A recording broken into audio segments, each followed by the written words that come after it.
अस्सलाम वालेकुम दोस्तों, कैसे हैं दोस्तों। डेटा बेसिस के एडवांस कोर्स की नई वीडियो में आप सब लोगों को खुश आमदीद कहता हूँ। दोस्तों पिछली चंद वीडियो से हम बात करते आ रहे हैं डेटा एब्स्ट्रैक्शन की।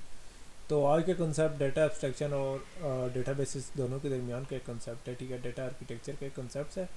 तो बगैर भी टाइम ज़ाया किए आज की वीडियो देखते हैं। तो सबसे पहले हमने बात की थी डिग्रीज ऑफ डेटा एब्स्ट्रैक्शन या डेटा एब्स्ट्रैक्शन की, जिसके अंदर हमने देखा था कि जितनी ज़्यादा एब्स्ट्रैक्शन होगी उतना डेटा हमारा हाइड होगा, यानी इतनी ज़्यादा डिटेल यूजर्स को नहीं देखनी। और जैसे जैसे हम अपने आर्किटेक्चर में या अपने मॉडल के निचली तह में या नीचे जाते हैं तो हम ये कह सकते हैं कि उनकी एब्स्ट्रैक्शन भी कम होती है और उनके अंदर ज़्यादा डिटेल हमें शो होती है, ठीक है।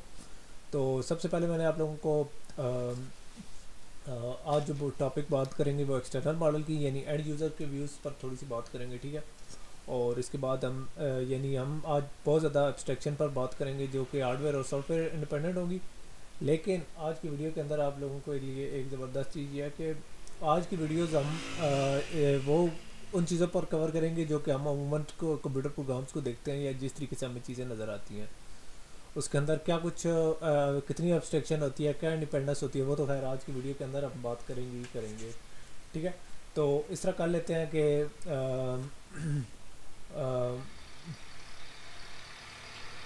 बगैर भी टाइम जाए किए आज की वीडियो स्टार्ट करते हैं। सबसे पहले हम बात कर लेते हैं एक्सटर्नल मॉडल की, ठीक है। कि एक्सटर्नल मॉडल क्या होता है, यानी सबसे टॉप वाली लेयर क्या होती है।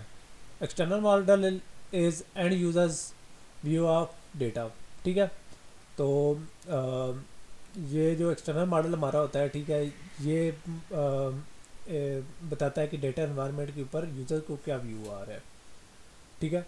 तो इससे पहले हमें एंड यूज़र को पता होना चाहिए, यानी अगर इस चीज़ को डिस्कस करने से पहले हमें ये पता होना चाहिए कि एंड यूज़र होते कौन है, ठीक है। तो एंड यूज़र से मुराद वो लोग हैं, ठीक है, जो लोग एप्लीकेशन प्रोग्राम्स को यूज़ करके अपना डेटा और इन्फॉर्मेशन जनरेट कर रहे होते हैं, ठीक है। अमूमन एंड यूज़र किसी एक ऐसे एनवायरनमेंट में काम कर रहे होते हैं जहाँ के एक बिज़नेस का एक स्पेसिफिक यूनिट फोकस कर रहा होता है, ठीक है। तो डेटाबेसेस के भी ऐसी काम चलता है, यानी हर यूनिट की अपनी एक इंटरफेस या सारा कुछ होता है। तो सेम केस एक्सटर्नल मॉडल में होता है। As companies are divided into different units, departments and divisions. जैसा कि आप लोगों को पता है कि हमारी जो कंपनीज होती हैं वो डिफरेंट यूनिट्स में, डिपार्टमेंट्स में या डिवीजन में डिवाइड हुई पड़ी होती हैं, यानी उनके डिफरेंट सेक्शन होते हैं, जैसे कि HR हो गया, फाइनेंस हो गया, सेल्स हो गया, मार्केटिंग वगैरह वगैरह वगैरह। Each department has own subset of data and has specific constraints and reporting requirements. तो हर डिपार्टमेंट के अपने डेटा का सबसेट होता है और हर डिपार्टमेंट की अपनी रिपोर्टिंग की रिक्वायरमेंट भी होती है, यानी हर डिपार्टमेंट अपने हिसाब से रिपोर्ट जनरेट करता है। Hence each division has different data from others, यानी हर डिपार्टमेंट चूँकि वो अपनी ज़रूरियात के मुताबिक डेटा मेंटेन कर रहा होता है, तो हम ये कह सकते हैं कि हर डिपार्टमेंट के पास अपना डेटा होता है। सेल्स के पास सेल्स का ज़्यादा डेटा होता है, फाइनेंस के बाद फाइनेंस का, मार्केटिंग के बाद मार्केटिंग का। बाकी डिपार्टमेंट के पास इस तरह का डेटा बहुत कम होता है या एक लिमिटेड हद तक होता है। तो बात करें तो एक्सटर्नल मॉडल की, तो एक्सटर्नल मॉडल को अमूमन हम डायग्राम से रिप्रेजेंट करते हैं, एंटिटी रिलेशनशिप से, ठीक है। तो यहाँ मैं आप लोगों को बताता चलूँ कि किसी भी स्पेसिफिक किस्म के एक्सटर्नल व्यू की जो रिप्रेजेंटेशन है हम उसे एक्सटर्नल स्कीमा कहते हैं। तो बात कर रहे थे कि हम के एक्सटर्नल मॉडल से क्या मुराद है, या हमारा जो एक्सटर्नल मॉडल का पहले मैंने आप लोगों को दिखाया था कि हर यूज़र का एक व्यू होता है। तो सेम केस एक्सटर्नल मॉडल के अंदर मैं आप लोगों को दिखा रहा हूँ कि ये आप लोग देख सकते हैं कि एक स्टूडेंट का व्यू है, एक टीचर्स का व्यू है, यानी हमने डिपार्टमेंट्स के अंदर व्यू नहीं किया बल्कि हमने एक स्कूल की एक क्लास का लिया है, ठीक है, ठीक है। और उसके टीचर का भी हमने अलग कर दिया और स्टूडेंट का भी हमने व्यू कर दिया कि ये दोनों लोग डेटा को किस तरीके से देखते हैं। अगर हम दोनों को देखें तो स्टूडेंट देखता है कि वो मैं पहले सेमेस्टर में ज़्यादा से ज़्यादा 6 कोर्सेज में एनरोल हो सकता है और उसके बाद वो इस तरह कर लेता है कि 6 से ज़्यादा यानी 7 कोर्सेज में एनरोल हो सकता है, ठीक है। और स्टूडेंट क्लास में एनरोल होता है, ठीक है, और क्लास में लिमिटेड सीट्स होती हैं और इस तरह करती है कि क्लास इस तरह करती है कि कोर्सेज जनरेट करती है, ठीक है। तो टीचर क्या करता है, टीचर क्लास को टीच करता है, यानी दोनों का एक व्यू डिफरेंट है। स्टूडेंट ना सिर्फ क्लास के साथ कंसर्न होता है बल्कि कोर्सेज के साथ भी कंसर्न होता है, लेकिन टीचर का क्या होता है, टीचर ने क्लास को पढ़ाना होता है। तो ये एक एक्सटर्नल व्यू का एक एक्सटर्नल मॉडल का एक اینڈ یوزر کا ایک ویو ہے، ٹھیک ہے، اسٹوڈنٹ کا الگ ویو ہے، ٹیچرس کا ویو ہے. تو سملرلی اگر آپ کوئی پروگرام یوز کر رہے ہیں تو اگر آپ ٹیچرس کے لیے الگ وہ پروگرام کا انٹرفیس ہوگی اور ٹیچر کی اسٹوڈنٹ کے الگ، ٹیچر کے الگ ہوگی، یعنی دونوں کے لیے الگ رینڈر ہوگی، ٹھیک ہے. اب جو چیزیں اسٹوڈنٹس کو نظر آ رہی ہوں گی شاید وہ ٹیچر کو نظر نہ آ رہی ہوں، کیونکہ ٹیچرس کو اس کا لمیٹیڈ ڈیٹا سیٹ پرووائڈ ہوتا ہے، یعنی وہ اس کو کلاسز کے بارے میں ہوتا ہے، ٹائم ٹیبل کے بارے میں ہوتا ہے.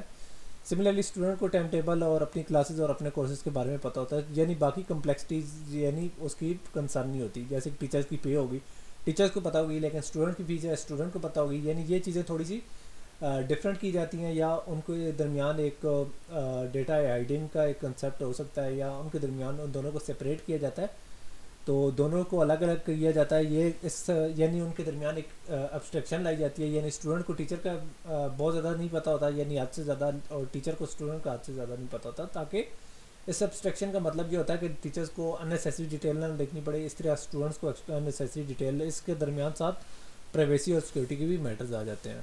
تو اس سارے ایکسٹرنل ماڈل کو بنانے کی وجہ کیا تھی؟ تو اس سارے ایکسٹرنل ماڈل کو بنانے کی وجہ یہ تھی کہ یا اس کے ایڈوانٹیجز کیا تھے. It is easier to identify specific data required for each business units operation. یعنی اس طریقے سے جیسا کہ میں نے آپ لوگوں کو اسٹوڈنٹ اور ٹیچر کا ایک الگ الگ سیٹ اپ دکھایا تھا، تو اس طریقے سے ہر بزنس کا یونٹ ہے وہ اپنے آپریشنس کو ایزیلی آئیڈینٹیفائی یا ان کے ڈیٹا کو جو ان کے لیے ریکوائرڈ ہوتا ہے وہ ایزیلی آئیڈینٹیفائی کرتے ہیں. It makes it easier for designer to ensure that model supports all requirements and constraints. یعنی اس کے ساتھ ساتھ تو یہ ڈیزائنر اس طرح یہ ڈیزائنر کے لیے آسان کر دیتا ہے کہ ڈیزائنر ہر جو ماڈل ہے، ٹھیک ہے، ہر ویو کے لیے جو ریکوائرمنٹس اور کنسٹرینٹس ہیں ان کو ایزیلی ڈیفائن کر سکتا ہے. اٹ آلسو انشورس سیکیورٹی، ٹھیک ہے، اس کی مدد سیکیورٹی بھی ہوتی ہے. یعنی اس طرح ہو جاتا ہے کہ اگر ویوز بنانے کا ایک اور بینیفٹ یہ ہو سکتا ہے کہ ہر یوزر کا اپنا ویو ہوتا ہے، جو اپنا ایک ماڈل ہوتا ہے، تو اس کا فائدہ یہ ہوتا ہے ہو جاتا ہے کہ اگر ہر ایک کا چونکہ ڈفرینٹ ہوتا ہے، ٹھیک ہے، تو اس میں ایسے ہوتا ہے کہ اگر ایک جگہ ایک یونٹ کا اگر ڈیٹا ڈسٹرائے ہو جاتا ہے، ٹھیک ہے، تو اس طرح پوری ڈیٹا بیس کا ڈیٹا ڈسٹرائے نہیں ہوتا. ایزیئر اپلیکیشن ڈیولپمنٹ، یعنی اس کے ساتھ ساتھ اس کا دوسرا ایک بینیفٹ یہ ہے کہ اس سے اپلیکیشن ڈیولپمنٹ کا کام بڑا ایزی ہو جاتا ہے. یعنی چونکہ ہر ایک کا الگ الگ اپنا ڈیٹا ہوتا ہے، تو اس طریقے سے ہمارا یہ کنسیپٹ الگ ہو جاتا ہے.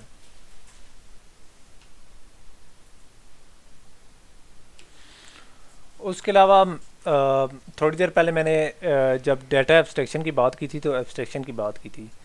تو چونکہ یہ جو ایکسٹرنل ماڈل ہے سب سے ٹاپ پیراکی پر ہے، تو اس کی سب سے زیادہ ایبسٹریکشن ہے، ٹھیک ہے. اس میں کم سے کم یوزر کو ڈیٹیل ملتی ہے، یعنی اتنی زیادہ ڈیٹیل میں نہیں جاتے. اس کے علاوہ یہ ہارڈ ویئر اور سافٹ ویئر انڈیپینڈنٹ ہوتے ہیں ایکسٹرنل ماڈل، ٹھیک ہے. ہارڈ ویئر اور سافٹ ویئر انڈیپینڈنٹ سے مراد کیا ہے کہ اگر ہم اس کے اندر ہارڈ ویئر کو چینج کر دیں یا سافٹ ویئر کو چینج کر دیں تو کوئی فرق نہیں پڑتا. یعنی ایکسٹرنل جو ماڈل ہوتا ہے وہ ان دونوں چیزوں سے بلا ذمہ ہوتا ہے. یعنی یہ چیز ایک اس کا فائدہ یہ ہوتا ہے کہ اگر ہم اپنا ہارڈ ویئر چینج کر دیتے ہیں یا سافٹ ویئر چینج کر دیتے ہیں تو اس کے اوپر کوئی فرق نہیں پڑتا. تو دوستو آج کی ویڈیو کے اندر ہم نے ایکسٹرنل ماڈل کو ایک کوئک سے اوور ویو لیا. تو انشاءاللہ نیکسٹ ویڈیو میں ہم نیکسٹ ٹاپک کو کور کریں گے. تب تک کے لیے اجازت دیجیے. اللہ حافظ.